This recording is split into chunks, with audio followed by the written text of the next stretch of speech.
Morning, everybody, and welcome to another Zoom session with Luxpower. I'm your host, Andy, and today we're going to go over the remote set and the user interface introduction, and particularly the new setting, which is the working mode setting. So if everybody can see my screen, the screen sharing is on. You should be able to see the presentation. And then I will be flipping through screens. I will be switching between this presentation and an actual live screen. But in order for us to proceed, I just want to make sure that everybody, when you join, I have muted your microphones. So if you need to ask a question, you can either interrupt me. If it's urgent, you can interrupt me by unmuting yourself or ask to be unmuted. Or you can post your question in the chat. In the top of the tab there should be a chat icon. You can click on that and post your questions there. And I will spend the last 5 minutes of the presentation going through the chats. And then this presentation is also being recorded. So the recording will be made available on our YouTube channel. And also the document that I'm using here will be available from our learning material. All right, so everybody, once again, for those of you who just joined, thank you very much for joining and taking the time out of your day. It's 1 hour to share some knowledge, and we really appreciate all of you. A big shout out to each and every one of the installers out there that are pushing and promoting our product. Without you, we cannot be a success, or the success that we are. We've got a fantastic new market in Zambia. We've got guys in Pakistan that are new to us, and also in Brazil. So to each and every one of you that is helping to make the Luxpower brand a well-known and strong brand around the world, we are eternally grateful and thankful to all of you. All right, so let's get going. So we're going to be discussing the remote setting and the user interface introduction. Just a little housekeeping to get out of the way. This particular document is copyrighted by Luxpower. And it may not be, well, you can distribute it with our permission. And then here is some QR codes for links to our website, to our YouTube channel, and also to our Facebook page. You will see that our marketing team has been working, they've been doing a fantastic job promoting our product through these communication channels.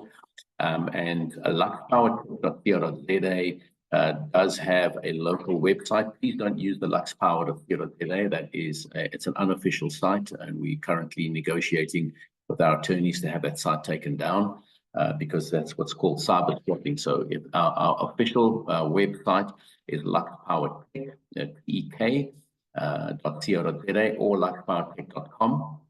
Then also our YouTube channel will have all of our training material on there. And our marketing team has been doing a fantastic job on our Facebook page promoting our products in the various areas. I see Luxpower Brazil is very active on a daily basis. So we're pretty excited about using all these communication channels to get through to all of you. And this is the URL here. So it's luxpowerek.com, or for the South African side, it's .co.za. All right. All right, so this is the contents of the documents, and basically what we're going to be doing is we're going to be looking at the explanation of the remote set on the Luxpower website, as well as for the app, and this is particularly for the Eco Hybrid Inverter Series and the SNA, right? But it's very particular to Eco Hybrid and SNA, and it's not for the LXP range, because the LXP range has got a different user interface to the SNA. So this particular presentation is purely for Eco Hybrid and for SNA, okay? And then please note that the monitor system may undergo changes at any time because our guys in the software department are always, looking at ways of increasing the user interface, or the effectiveness of the user interface between the installer, the end user, and obviously our platform. All right, the remote set introduction. Obviously, the remote enables installers to check the user's settings status from anywhere. Now, remember that you as an installer if you have done your setup correctly of your installer account, meaning that your distributor has given you a unique installer account and you have a customer code, your own customer code, that means that every installation that you do, when you register it, it will be registered under your name, and you will have access to it across all the platforms. So whether you're using the web interface or whether you're using your mobile phone, you will be able to see all of your stations in one view. If you are an installer and you have to log out of one account and log into another and log out and log into another, then you don't have a true installer account. So a true installer account is one login and you see all of your stations. The only thing you as an installer has to do is you have to switch between the different clusters or servers. So remember, we have servers in Europe, we've got a server in Africa, server in Asia, and a server in North America. And typically for South Africa or for Africa, we're going to be using the Africa server, which is situated in Germany. And some of our older machines, where the dongle doesn't allow to be moved, those were originally set up on the Asia server. So you can either be using the Asia server or the Africa server. Just remember that when you do the setup, when you do the registration, is to select which server you want to be active on. So as an installer, when you log in, you're going to have all of your stations available. If it shows a station is offline, it simply means that you have to change the cluster, right? So you change from Africa to Asia, and then if you switch to Africa, then the Asian ones will go offline. They won't physically go offline, but they will show up as offline on your app, and vice versa. All right, so that's pretty simple. And then the remote setting allows you at any time, anywhere to log in. As long as the customer's machine is online, then you'll be able to log into the machine. And you as an installer, you have a certain level or certain depth of setting preferences that you can work on. Remember that the end user has the least, and then the installer has another level higher than that, where you've got some extra levels that you can get to. And you can do things like device information, and these are parameters that you can set within these subheadings. So you can go into the device information, application settings, the working modes, the battery settings, generator function, and obviously the manufacturer settings. All right, and just remember that if you are standing in front of a machine or a customer is in front of their machine and they change settings on the machine itself physically, then the physical settings on the machine will take preference over the web settings, okay? So the web settings are always done remotely, and barring the fact that any of your end users or your assistants are working on the machine physically on site, the remote settings will take preference. But if somebody's physically changing the settings on the machine, then the physical settings will take effect over web settings. Okay. All right, so what I'm going to do now is I'm going to switch to my screen, and you guys should be able to see the settings screen now on your system. Okay, I will be turning my head from time to time because I'm looking at two screens. So I'm going to be looking at the document and then as well as at the screen itself. So, okay, so this machine here is an SNA. So first of all, what we're going to do is let's go right to the beginning. As an installer, you're going to log in. Make sure that the cluster that you're working in is the cluster that you want to be operating in. And then for this particular demonstration, what I did was I simply went to the configuration section. I looked for devices. I went down here to all devices. I looked for an SNA. And then I went to the last page of the particular installer. And by the way, I do have his permission to use the site. So then I simply found the latest machine to work on. And we now have this machine here, right? So remember that you've got to make sure that you're in the right cluster, and then you'll have access as an installer to the whole machine. You guys are obviously familiar with all of this, but today we're particularly going to be working on the maintenance page, right? So we're going to click on the maintenance page. It brings up the machine here, and the very first thing we need to do, obviously, is to click the read button. On this particular presentation, we're going to be working in the new user interface. So by default, it opens up to this page here, but in the right there, you can see there's a working mode button. You click it, and it's now going to change our new user interface. It's nicer one to work with because it more user-friendly with regards to a visual approach or visual appeal. It sets out everything more, it's an easier read, I think. It takes a bit of getting used to. Once you get used to it, then you can use that. You can always go back to the old setting page here, or you can use the setting page by default. Right, so the first thing we're going to do always is we're going to do a read, right? And the read is it's a command that we send from my device. I send from this laptop, I'm sending a read command from here to the Africa server, this machine, and I'm asking for all its current information. And then as it receives the information over the server, it will populate all of the information here. Okay. So what I'm going to do is very briefly, before we go into this, on the left-hand side here, we've got another menu that is available to you as an installer. You have the remote set, which is this page here. Set record is quite a handy one to have, because the set record allows you as the installer or us in at technical support, is we can go into the particular machine, we click set record, and it will tell us the date and time, the user that logged in, which station they worked on, the serial number, the dongle that was attached, how they logged in, whether it was web or app, and what settings they did. It's a very handy thing to have, because there's two reasons why we do it. Number one, we can see if anybody's worked on the machine before, we can see what settings they've done. And then there's always some logic behind why they've done what they've done. And also, if you have a customer that is fiddling around, you can and they complain about it, you can easily go in here, you can see who did the setting changes after you did the settings, right? The remote update is a feature that some of you are very, very comfortable with. You like working with it because it allows you to update your inverters remotely. Personally, I always recommend that if you have a machine that's already installed and working well, there is no need to update it unless, of course, there is a specific requirement that you have.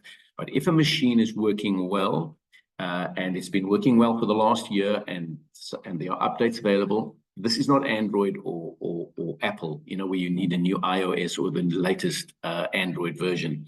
If the machine is working well, leave it. There is no need to update it. But if there are features that we bring out or debugging that we do on a particular issue that you would like, then I suggest you do the updates. And to do the updates is quite simple. You're going to click on the remote tab here. If you click the station box there, it will automatically bring up the last station that you viewed under the monitor section, which is the one that we're currently working on here. And if you want to see if there are updates available, you as the installer have the power to do this. Remember, I'm working in an installer platform now. So whatever I can do here, you can do yourself as well. So simply what you do is you make sure that that's the station, the inverter is the right serial number, the dongle is right, and make sure that it's connected, right? Then you're going to click the blue question mark, and it will bring up a new window confirming the serial number. It will tell you what firmware version is currently on the machine, and then it will suggest updates. Now, on this particular machine, there are 3 updates. There's the COM board update, there's the DSP update, which is on the main board, and then there's also the MPPT update. Before you can do the update, you'll see it's grayed out. You first have to read the firmware version upgrade policy, right? So if you click it, it's going to take you to another page. I'm sure you guys can see this. Get you to the firmware upgrade policy page, you need to read this, right? And I know that many times people don't particularly read it, and only once you've read it, you can check the box. Now it allows you to do a standard update. If I click that, it's going to do the update, right? What I'm just going to do is cancel that. And remember, we always recommend that if you're going to do remote updates, at number 1, always let your clients know that you're going to do updates. The reason why is there are 3 updates on that particular machine. So after every update, how it works is there's a download first. It will download 1 file, then it will update the machine. And then after the update is completed, the machine will switch off and switch on. So imagine if you had a customer that was working remotely from home, or they were busy in a meeting or something like that, and their computer system was connected to the EPS side, they will lose power and you will be very unpopular. So I always recommend that if you're going to do updates, you're going to do it with the inverter in the changeover in the grid position, so that you have an uninterrupted power supply to your customer. That's number 1. And the second reason that we always remind people is that you have to make sure that either the updates are done when there is PV available, if it's a system that has solar. If the system does not have solar, if it's a UPS system, where in other words, it's just an inverter and a battery, which we did many of last year, then you have to make sure that the customer leaves the EPS switch on. If the EPS switch is not on, or there is no PV, then the MPPT board, the SPS on the MPPT board doesn't get any power, and we can't update that particular chip on there. All right, so that's quite a handy thing to remember. The battery update tab here, this is specific for the high-NAR battery, or you will see in the next coming months, we're also going to be launching the battery with the Luxpower branding on there. We've already launched it in Europe, and there's no change between the high-NAR and the Luxpower. It's exactly the same battery. It's just that some of our customers have requested that they pair Lux with Lux. So it's better for their marketing and it's better for their sales. It's not a different battery. It's exactly the same. So you'll be able to update both of them using the battery update tab here. And simply what you're going to do is, once again, you check it. And remember that you can only update high-NAR or Luxpower batteries here, number one. And also you need your dongle needs to be of quite a recent model. So what you're going to do is, first of all, if you select battery update, you can select the device here. So you must select which battery you have. If you've got an EcoBeast installed, you're going to select EcoBeast. If you've got the PowerGem Plus, which is the big 14.3, you'll select it. PowerGem is the wall mount 5.1, or the high 5 is our rack mount. You just select which one first, then our server will automatically appoint the correct software, right? And once you've done that, you're going to simply click battery update, and then it will update the battery. And the nice thing about that is that you do not need to interrupt. Battery updates can be done without interrupting the normal workflow of the inverter. So it won't shut, the inverter won't switch off and switch on. And also, if you have more than one battery on the system, like you might have a setup with 2 or 10 or 32 batteries, you only have to do the update once. You update the master, and the master will cascade the updates down to the slave. And then the update record button here is for you as an installer. If you're running updates on multiple sites and you want to check the progress, you can simply just click the update record button, and it will show you all of the updates that have been done. Remember, it's not specific to this machine, but it's all the updates that have been done that are running, so you can check. Like here, for instance, Luxpower, our support, they've been doing some updates, so you can just check your house has already had, and it's been a success. It also shows you the failed ones, right? So then you know if you need to go back and do them again. All right, so that's just a brief overview there. So let's go back to where we were originally. Okay, so in the common settings page, you'll see here we have the time. Now you can set the time, but remember that the machine will always take the time that is set on the dongle when you register the station. So if you're registering your station, it will always ask you which continent you're in, which country, and what your GMT time is. So it'll either be GMT plus or GMT minus. If you set that, the machine will always take the time from the dongle. If you go to the machine and you change the time on there, it will accept the time change, but with the next update or packet send from the dongle to the server and back, it will switch the time back to there. Sometimes we have customers complaining to us that time on the dongle is incorrect, and all you need to do there is you simply just go and click on here, you can go to the station. So I'm going to go to that particular station. We're going to look for it. We find it here, and you go under station management. And if you click on the edit tab, you can see here that this particular station is in Zambia, but the time zone is wrong. I mean, Zambia's time zone is not GMT plus 5, right? Zambia's time zone is GMT plus 2. I'm not going to, you simply do that, and it will set the time on the machine correctly. And then also, sometimes customers, they hit this daylight saving box, and all that does is If Europe has daylight saving switching time from summertime to wintertime, then it's going to set the clock back forward or advance the clock. So for South Africa, we're not that advanced. We do not use time saving, and I don't think Zambia does either. So you will always leave the daylight saving unchecked. But for our European clients, you will, if you've got daylight saving, if it's active in your country, like in the UK, in the US, you're going to select yes. But most importantly, make sure that you select this properly here, okay? Right, so let's continue. So that remember that the time set, even if you change it here, it will be temporary.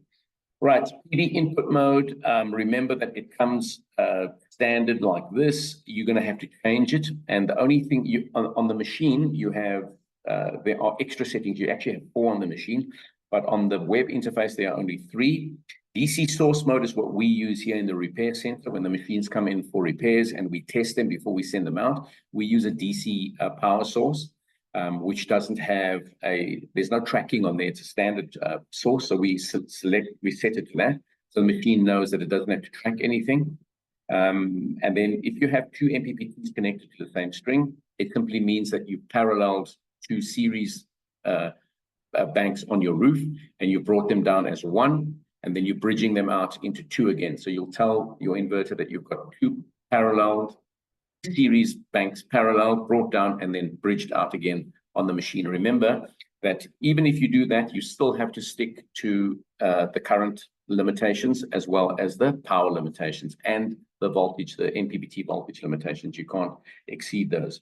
And then the most common one that we use is the 2 MPPTs connected on different strings. It simply means that you've got 2 strings coming down independently. They're connected to the MPPT, and this will help our logic or the controller on how to track the the maximum power point. Okay. Battery type, lithium. In here, you know that you could select either no battery, because remember, we've spoken about this in quite a few of our previous presentations, that a lot of our, as a matter of fact, all of our machines that have got, especially the ones from SNO6 onwards, that have got CT clamps, external CT clamps, you can run your machine as a grid-tied solution, which means that you can install no battery, you can have just panels, and you can use your machine to harvest solar and to supplement the power on your load side, which is either in the home or in the business. Right, lead acid.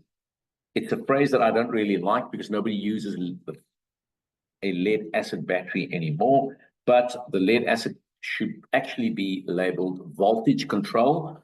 So it means that if you have a battery, if you're using a battery, a lithium battery especially, that doesn't have any communication, or it's not on our approved list of batteries, then you're going to use the lead acid setting. And then it gives you a lot more flexibility, because if you select this, you see this is grayed out at the moment, right? But if I select that, now automatically this is open and I can choose the size of my battery bank. And remember that if you are using a battery bank for either one machine or multiple machines, you have to set the capacity for the total battery capacity that you have. So in other words, if you've got 10 100 amp hour batteries, then you're going to go for 1,000 amp hours. The maximum that we allow here on our setting is 1,550 amp hours, which means that you can connect, that many batteries, or 15 100 amp hour batteries. You're going to set that there. And then the rule here is for South Africa, but I'm going to talk to you about that a little bit later. This is our NRS rule here. So this setting here can only be changed can only be used when you're using a lead acid battery. And then at the same time, down here, you're going to set your lead acid volt, your charge settings here, but we're going to do that in the charge settings page, right?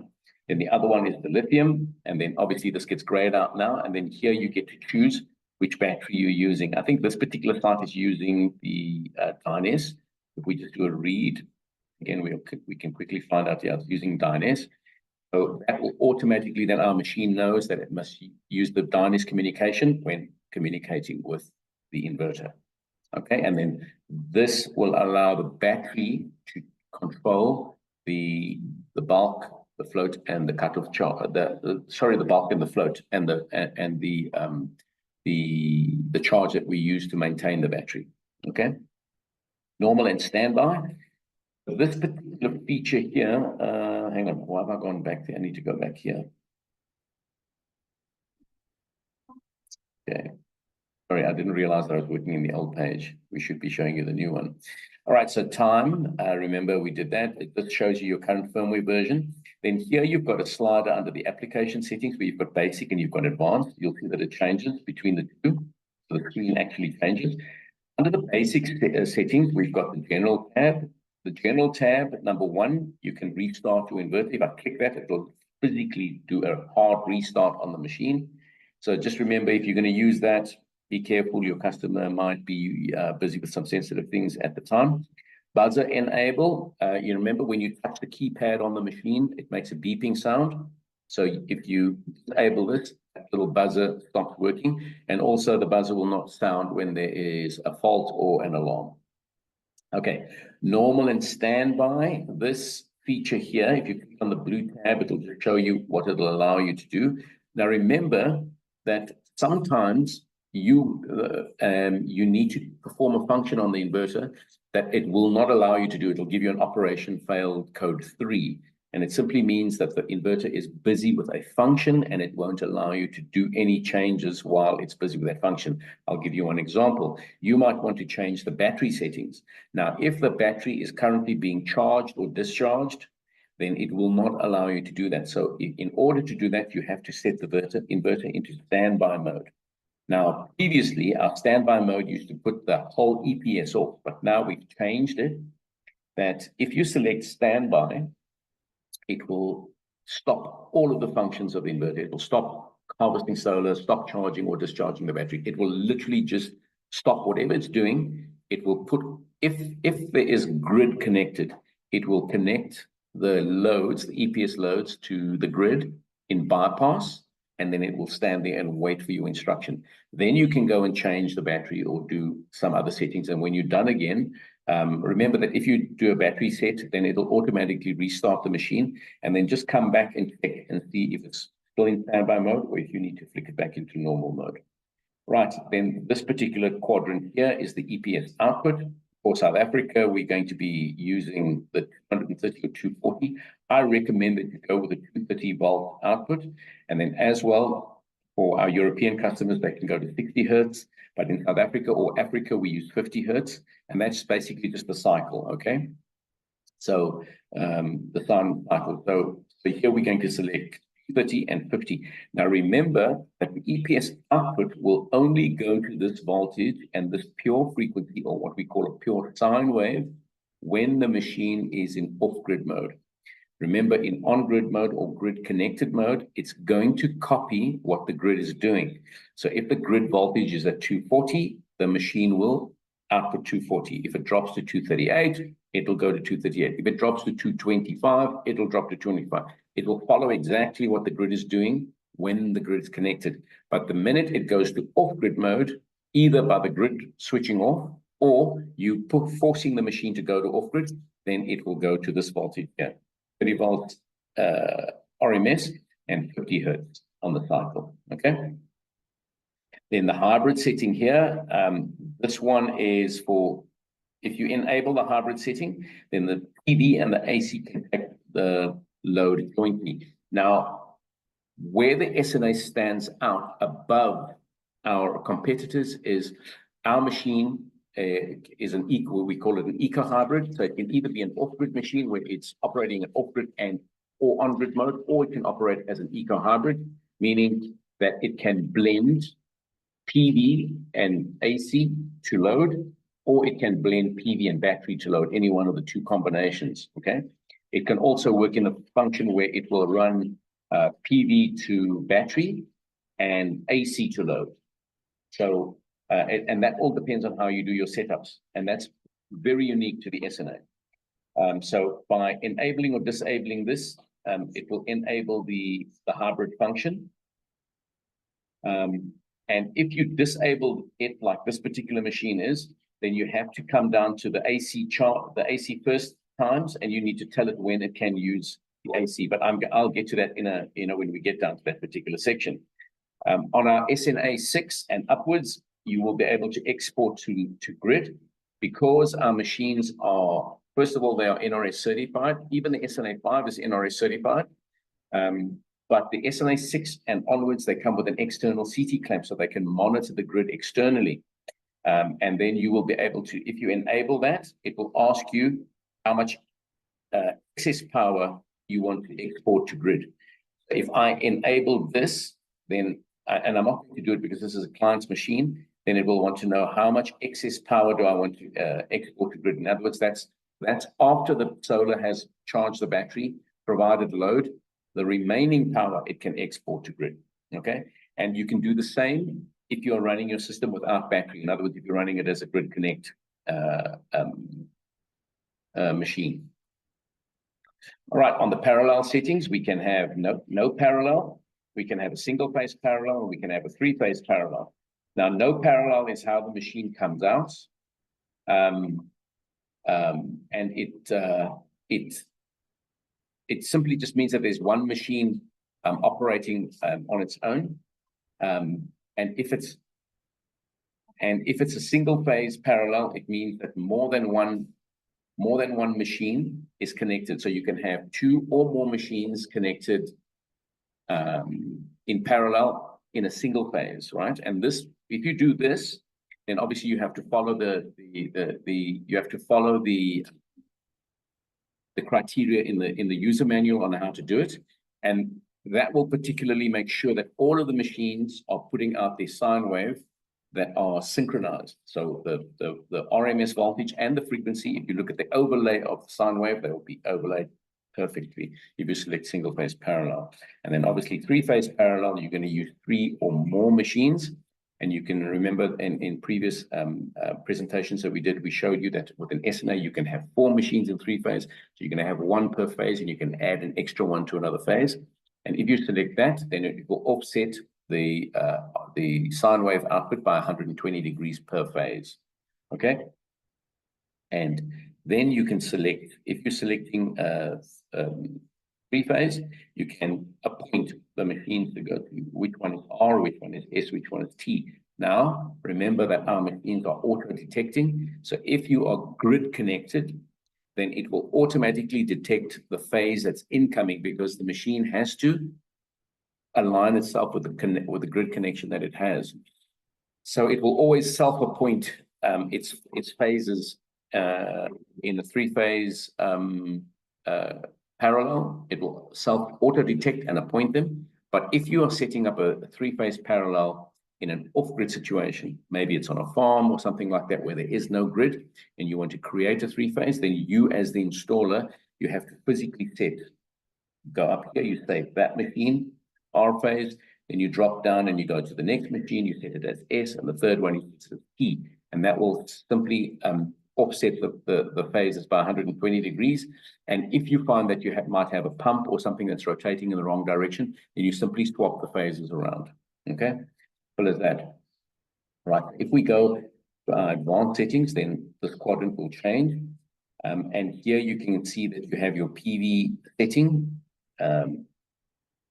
here, which we've already discussed, and then your energy saving mode, which is your battery eco enable. Now remember that if you select your battery eco mode, if you enable it, what's going to happen here is, and some guys, they enable this mode inadvertently. When the battery gets to its discharges and it reaches the end of discharge set point, you might have set it to 30%, and the SoC reaches 30%, then the machine will go into bypass mode, and it will wait for either the AC to charge the battery again or for PV to charge the battery again. So sometimes we get customers complaining that the machine is doing something weird. Just go and check and see if your battery eco is being enabled or disabled. Okay. So let's come down here. So we're going to see if there's anything else. Right, there's nothing else there. Right, so now we can come down to our working mode settings. Our working mode settings is we have the active mode, and then we also have the AC charge mode and the AC first mode. Now, if you look at your working modes, the AC charge, and you can see in this particular case here, the AC charge, the bar is covering the full 24 hours. Basically, what the customer has selected here is he selected that his battery will be charged for 24 hours. And I can already see there's a little bit of a mistake here. See what the customer's done? He's used all 3 times. Please don't do this.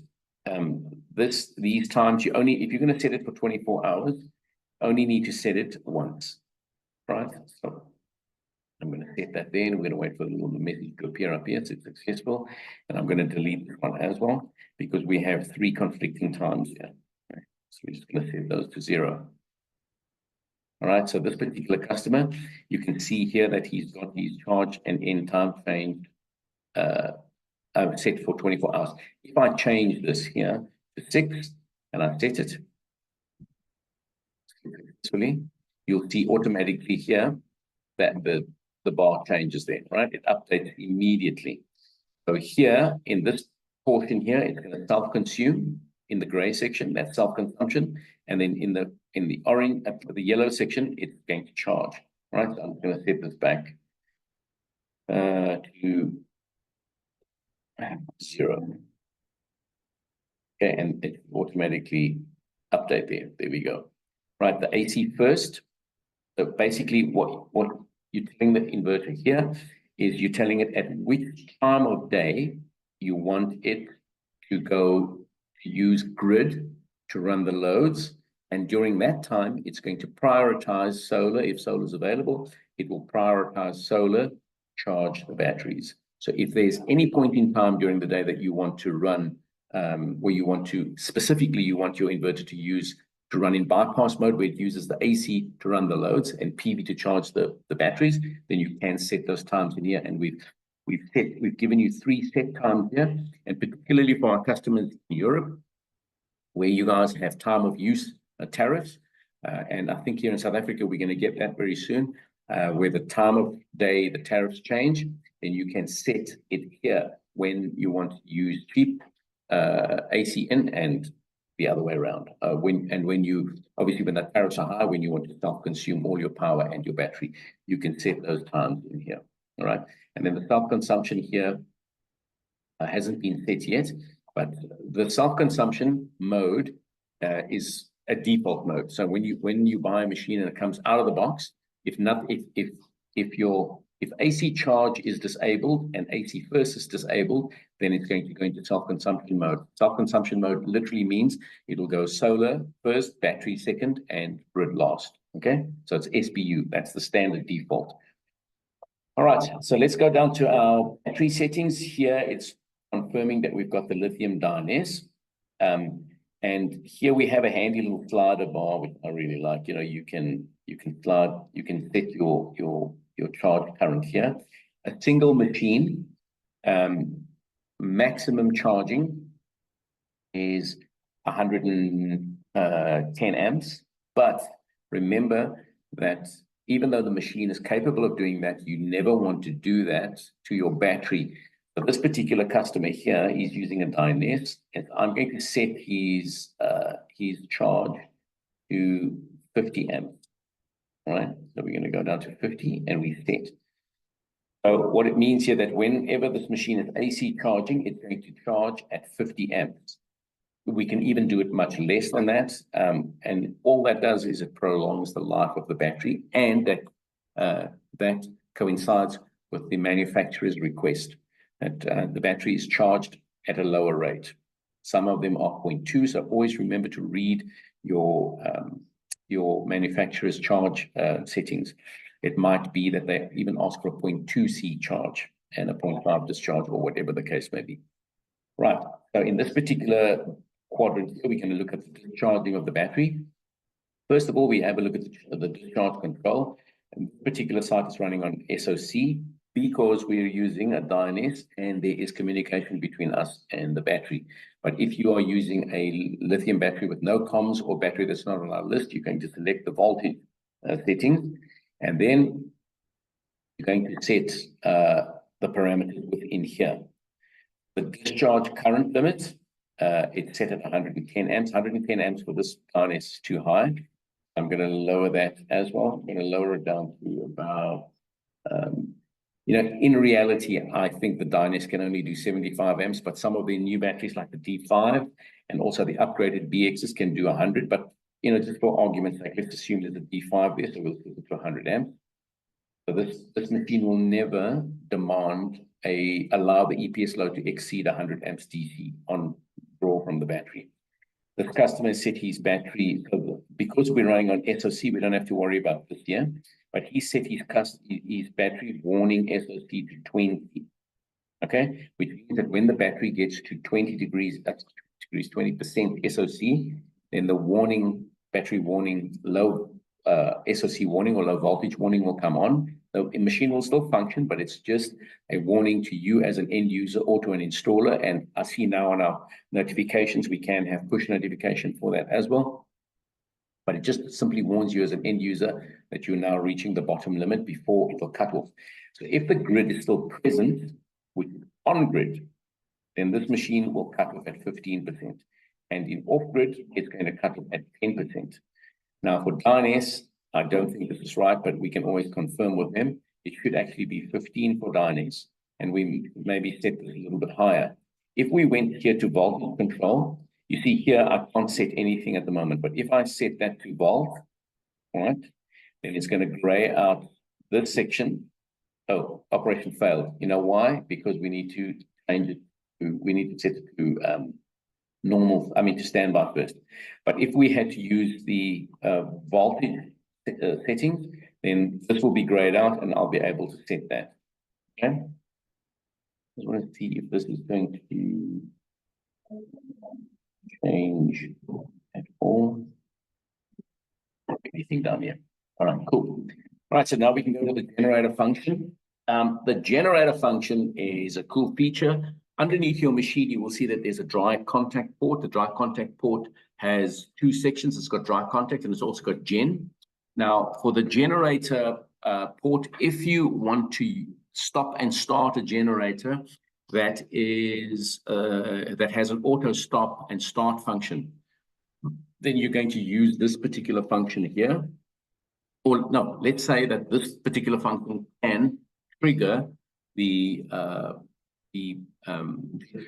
generator dry contact relay to work. So underneath the machine, you'll see it's normally open, common, and normally closed. We use two of those. So remember that when the grid is available, only in on-grid, when the grid is available, then that particular relay is normally open. But when the grid falls away, then we will be able to use that port. And the first thing it's going to do is you're going to set your battery warning SoC. So if you want your generator to start at say 40% SoC, then you're going to set this battery warning 40%. When the machine is in off-grid mode and 40% is reached, then it closes that relay. The normally open relay will close, and it will then signal the generator to start. So the generator will start, and the generator will take all of the load.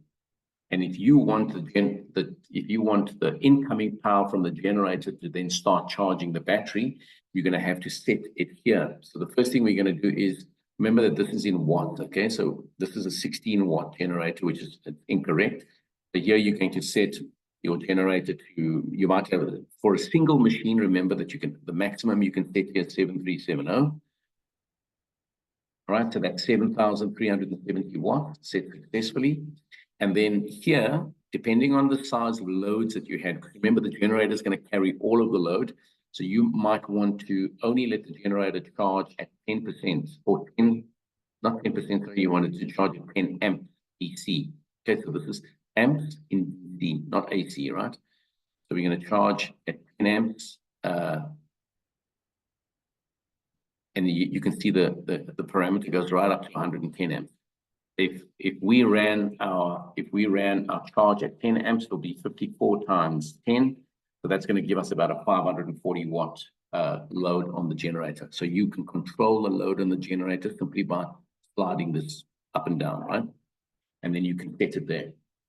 And then you're going to tell it when it must start charging the battery and when it must stop. Now remember that if you've set your warning to 40, say we've set our warning to 40 here, it will start the generator at 40 SOC, the generator is now running and the generator is taking load, but it won't charge the batteries until it reaches 19%. So the 10 start SOC has to drop 1% below this value. So note of what you've set this to start your generator, make sure that these parameters here are within that, okay? Otherwise, it will start the batteries. I mean, it'll start the generator. The generator will take load, and it'll never charge the batteries because it's waiting for the battery SOC to drop to 19%. So if I've set this to 20, then I'm going to set it a little bit higher, okay? And vice versa. All right, I had somebody ask me the question yesterday about the Gen Boost. What is the Gen Boost function? Okay, so the Gen Boost function is on our new SNA, the SNA 6. The EcoBeast can do it as well as our the 6 kilowatt SNAs in the US. Those machines have got an extra CT on the Gen input port. Our older SNA 5s do not have that extra built-in CT, but the new machines do have the internal CT on the Gen input port. So what that allows us to do now is we can enable the generator boost, and what that does is it will allow, if there is PV available and your generator is running, and you enable PV boost, it will allow the Gen boost, it will allow solar to charge the battery and assist the generator to take load. Previously, we couldn't do that because we never had a CT on our Gen port, and it was obviously it's very dangerous. If you leak current to a generator, it can go bang. So we have now added the CT, internal CT to the Gen port. So now we can monitor the current and we can limit that there is no export there. And with the Gen Boost function enabled, if there is solar available, it might be a day like it is today here in Cape Town where it's overcast. So your generator is running, there's limited PV, the PV is charging the battery. And if the battery is fully charged, then the PV will assist the generator in taking load as well. It's a very handy feature to have. I don't think there's any of our competitors in the entry-level machines to do this. It's quite a unique thing to have. All right, and then once again here, you can control your generator charging by voltage or by SOC. It's self-explanatory. All right, then the other settings that we come to down here at the bottom is we're going to look at the fan slope. Now, our fans come out with a default slope, right? Now, what does the slope mean? It simply means that when the fans come on, they will come on at a certain speed, and they will then ramp up, or they will increase their speed until they reach the maximum. So the default, I'm just going to change my screen sharing to here, so you can see. So this is what the fan speed control looks like. So here, you can see that the slider is at 20%. So the fans don't come on until 200 watts of load is on the EPS. So 200 watts of load. So it could either be charging or discharging the batteries. Then the fans will run at 20%. They'll stay at 20% until it gets to 1 kilowatt. Now the blue line is the default, right? So at 1 kilowatt, as the loads increase above 1, the speed of the fans increase and increase and increase until it gets here to, let's have a look, see if we can zoom in on this. I think it's around about 3.5 kilowatts or 3.4, then the fans will reach full speed. If you select new slope, and then the fans will then follow this slope here. So it will stay on 20% until it gets 1.5 kilowatts. And then the ramp up to full speed will be a lot slower until it reaches maximum speed at 4,500 watts. Okay. You can delay that. I know some of you guys have installed these machines in people's apartments or maybe in the kitchen, and it drives them absolutely batty. You know, the speed of the fan noise. You can change the fan slope here.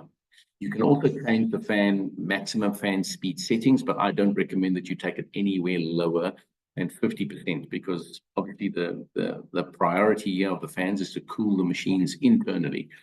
So we don't want to fall foul of that.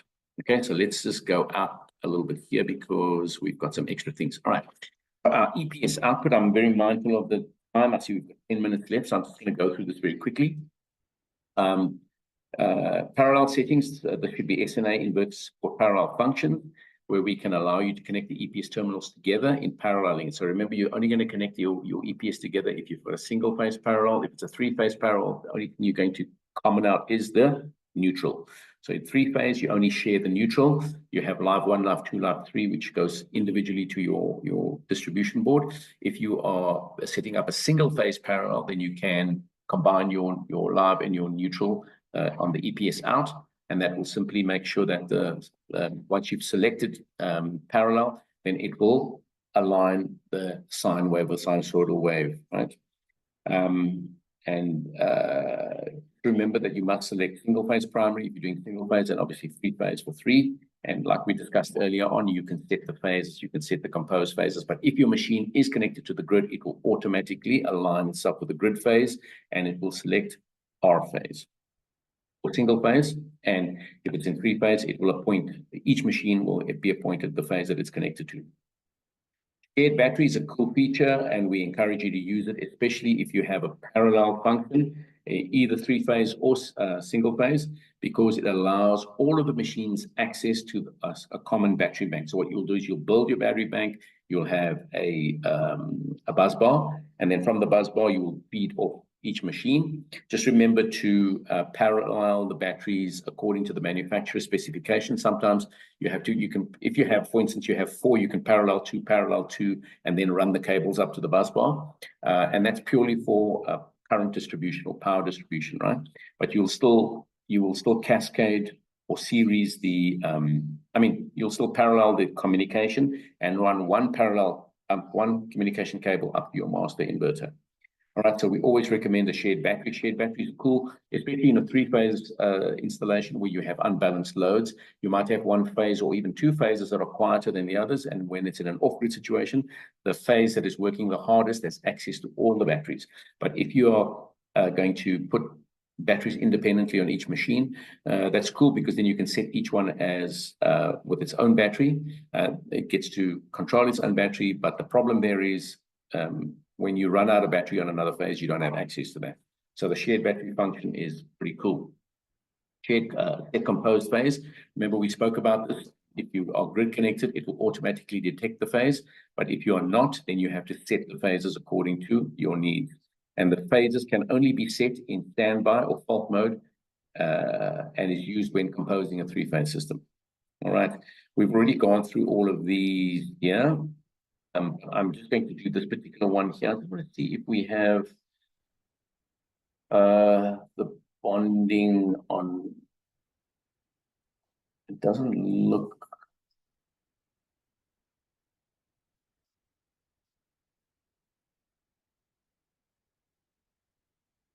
So this particular one here, we can, let me just make it a bit bigger.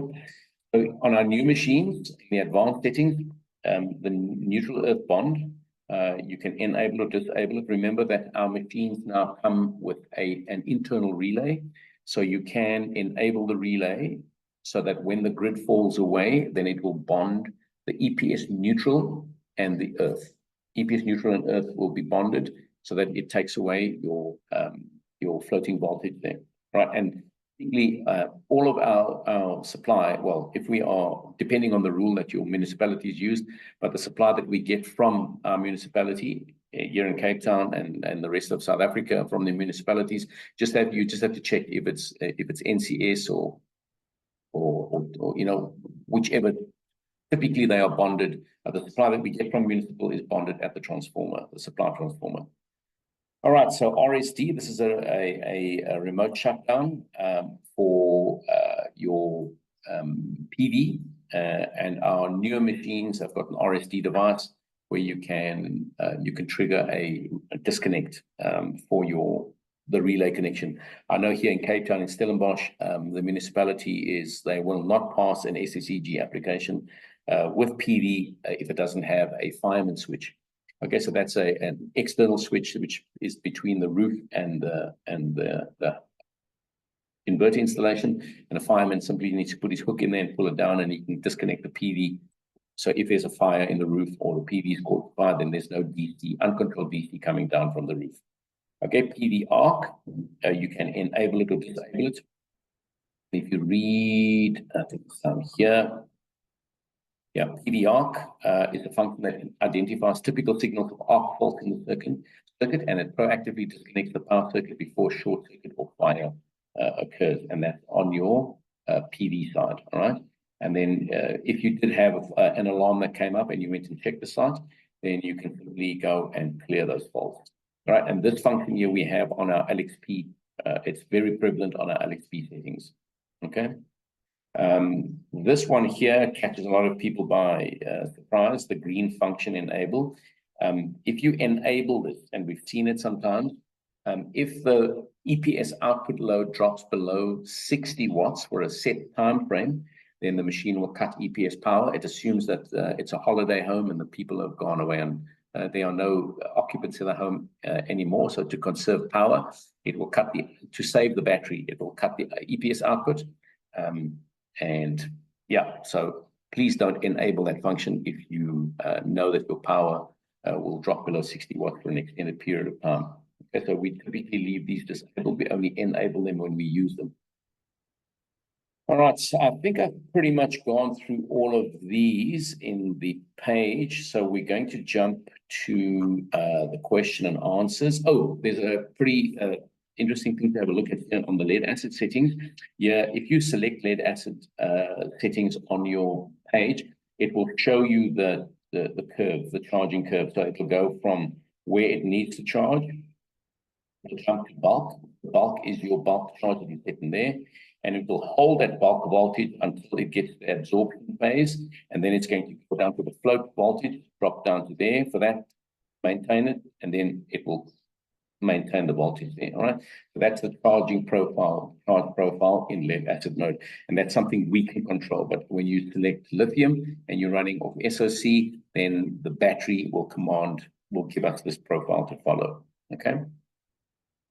And this is pretty much just a if you use this equalization voltage and the period and time, then in this particular case here, it's set that every 30 days, you can make this for 1 hour or half an hour, it will charge the battery for 58 volts. So if you use this feature here, it will go to that time frequency, and then it'll know. So if you set that at 20, then every 20 days, it will look how many hours it must charge the battery at that. And that's basically just an equalization setting that you can have on the inverter. Pretty cool thing. And this is the graph that shows you exactly what the profile it falls is. Remember, so here's your daily use bulk, absorb, float. And then when it gets to equalization days, then it'll ramp it right up to here and hold it for there before bringing it back down here again. And that's just to condition your battery. Okay, so we've gone through all of these. The smart load function is something that's very unique now to our machines, that all of the LXPs have it, and the new SNA's got it as well. The smart load allows you to connect a grid-tied machine to your SNA, so that you can, there's two ways of doing it. So the smart load feature optimizes circuit solar from another source and brings in the AC source into the gen input port, and it will use that to charge the batteries. And then it also has the frequency shifting mode, where it will switch on and switch off your external grid-tied inverter, like or whatever it is that you're going to use there. And here you're going to use, so you can either use the gen function as a generator, or you can use it as a smart load. You've got to switch between the two. Okay, and when you use it as smart load, it'll obviously unlock all of the parameters here which you can use. Okay, and then manufacturer settings is pretty self-explanatory. You click that, and it'll set all of your settings back to default. All right, guys. So before I jump off this, just remember that this is the recording. This presentation is being recorded. So let's just go to our questions and answers, and then we will see Okay, so Juan wants to know, what is the maximum MPPT voltage on each channel? Does this come with a different maximum current per MPPT? Okay, so on all our machines, especially the EcoBeast, the SNA6 and the SNA5, the maximum MPPT voltage will always be the 385 volts, right? So you must remember that we have, so we give you two voltages there. We give you 485 volts, but the 485 volts, that's open circuit, right? So if the circuit is closed or connected, then the maximum incoming voltage that we can accept is 385 volts. And that voltage doesn't change. All right. So please don't exceed that voltage. There's three things you can't exceed. You can't exceed the power rating, which is the watts per MPPT, which is 4,000 watts per MPPT. You can't exceed the voltage, which is 380 volts, 385 volts when the circuit is closed. And you also can't exceed the current. The shorts, there's two currents. There's the maximum current, there's IMP, and then there's also the ISC, which is a short circuit current, right? So just remember that at 385 volts, your current will be zero. And as the current increases, then the voltage will drop. So we can't exceed 17 amps on the current. We can't exceed 385 volts on the voltage, and we can't exceed 4,000 watts per MPPT on the power input. I hope that answers your question. Can you use the Gen port as a smart load port as well or not? Yes, we can. It's been released on the SNA6 as well as the EcoBeast. I'll check on the EcoBeast, but the SNA6 is definitely working. We seem to have had a lot of priority in getting the EU, the European and the American machines functioning with this particular feature because it's a massive demand there. But yes, we are rolling it out to SA, and on the SNA6 it is working already. Was there an update for the SNA6 that allowed 4,500 watts per MPPT? To my knowledge, no. I don't know about that yet, but I stand to correction. So at the moment, we're going to stick with 4,000 watts until there is a bulletin released that it's been increased to 4,500 watts. All right, guys. So that is bringing us to the end of our presentation. If there are any if you have any more questions that you have, please feel free to, I didn't realize I was slouching so long, you can just see the top of my head, but please feel free to reach out to me. So you can reach out to us. Remember that we have the WhatsApp groups. We're so grateful for you guys for all of the channels that you communicate with us. I think we have over 8,000 people that are communicating with us daily via the various channels. So keep that up. We have an email support line as well, which is supportsa@luxpowertech. Is it .com or .co.za? Yeah, so it could be. So we do have our support at luxpowertech.com, and then we also have direct numbers. The direct line is for our office here in Cape Town. I will put it up in the chat. It's 14905,000. That is our direct office number, and then I can give you. So you can try that or you can try 490-500-23. You can try those numbers. There's always somebody available to answer your calls, and that number comes directly to our voice over IP line. And then you've also got the numbers for Ayub and for Enrico and myself. Feel free to give us a call. If we're not busy, we welcome your requests for anything. But you know, the thing that really works for us fantastically is the community that we have on the various chat groups. You guys are always quick to answer queries, point out mistakes, and offer assistance and advice. So I just want to encourage you to keep on doing it. Keep it clean, be respectful of one another, and we look forward to seeing you in our next training session. Guys, remember, all of our machines can be grid connected with our batteries. All of our machines from the SNA6 upwards has external CTs. And if you choose HANA, you'll have no regrets because you can update your battery remotely. Thank you very much, guys. Love your support, and we look forward to seeing you in our next video. Remember that Kathy in our marketing department, she'll put the video up on YouTube. Thank you very much.